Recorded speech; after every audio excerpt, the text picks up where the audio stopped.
The MCI 83 versus 85 debate has been going on for quite a while in the community.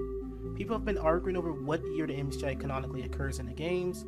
Depending on which one is true, it could have crazy effects on the characters, especially William Afton and the Crying Child. So let's dive into this grand adventure on MCI 83 versus MCI 85.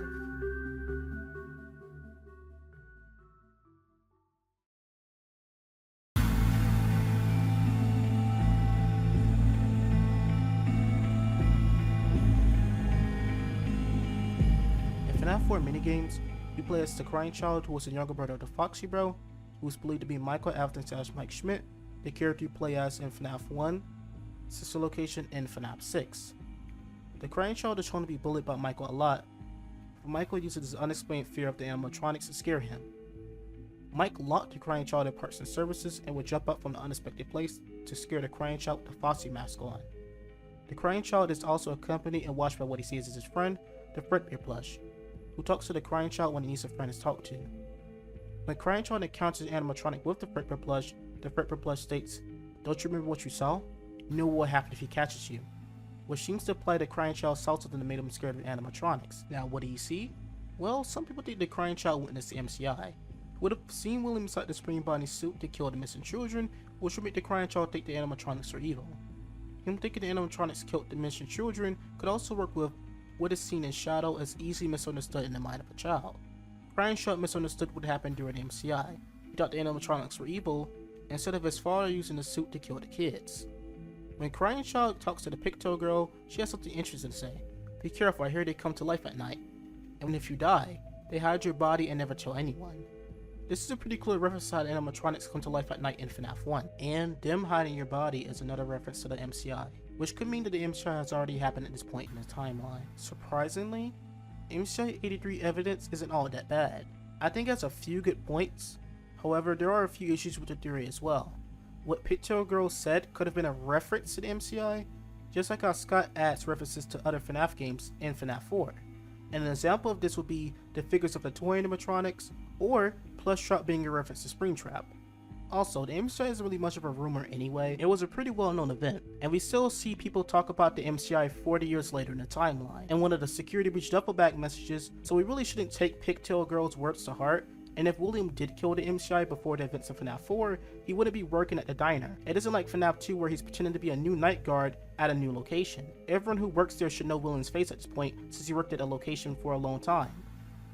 So him working at the location after being suspected of killing kids just doesn't make any sense at all. Unless the people at Fazbear Entertainment are that stupid, I don't really see him working at the Fredbear's location at all. And Pressure also says that the Springlock suits weren't discontinued too long after they were created because of how faulty they were, which ties into the multiple Springlock failures that the phone guy was referring to.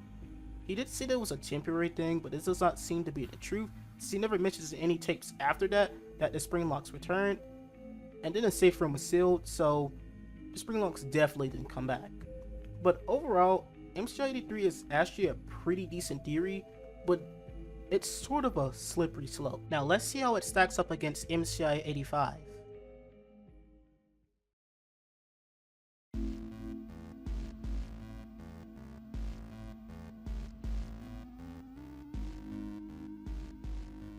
"1985 isn't really stated inside the games, rather we have to look towards the books to help us out here. Some people think we can't really use the books to help us out to solve the date of the MCI in the games. This is because of the FNAF movie novel, which implies the MCI happened at 1987. That would debunk the book's credibility of solving the MCI in the games, right? No. Scott has never said anything about how the movies in their novel adaptation solve things in the games, so trying to use the movie novels to debunk MCI 85 just doesn't work at all. The books we're going to be talking about today are the Fazbear's Frights books, specifically Into the Pit. Unlike the movie novels, the Fazbear Frights books are set to fill in blanks to the past, therefore giving us answers, which means that we can actually use the stuff from Into the Pit. Into the Pit story shows the main character Oswald seemingly traveling back in time to the date 1985 using an old ball pit. He continued to keep on traveling back in time, using the ball pit to play with his friends from 1985, those friends being Chip and Mike. One day he traveled back in time to see everything in chaos. He comes across a yellow rabbit who leads him to a room showing half a dozen murdered kids. I know what you may be thinking. half a dozen is 6 kids and not 5 kids. So Naruto, would this mean that it's not the MCI and instead a different incident? Well, no. It's a possibility that the 6th kid was either not reported or was an error by Scott, as the upcoming Into the Pit game says Oswald's father and 5 children from the past could all meet their end if you don't save them. That makes me think it was always just an error on Scott's side. It could have also been a product of it being a warped memory, since the events of the MCI shown in it is very different. For example, the kids being lined up against the wall rather than them being stuffed, which could also mean that the 6th kid never existed and was only there due to being a warped memory. And the graphics novel also confirms about the MCI that we see inside the games, since it shows Susie's dad calling out her name.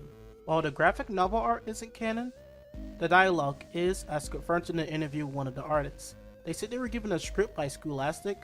You could argue that because it was given by Scholastic, it means it isn't canon, but the Into the Pit graphic novel is still said to be written by Scott and Ellie Cooper. This means that the script for the graphic novels is canon. That would mean that this is the MCI, so that confirms that it does take place at 1985. While the original trilogy of novels isn't intended to solve the games, it also says the same thing, that the MCI died in 1985. MCI 85 has good evidence like the Fazbear Frights books, and if you want to use the novels as evidence, it also has that. So I think MCI 85 overall is a pretty good theory. And I do believe that it's just a better theory than MCI 83 because of Into the Pit, but let me know what you guys believe. Tell me in the comments.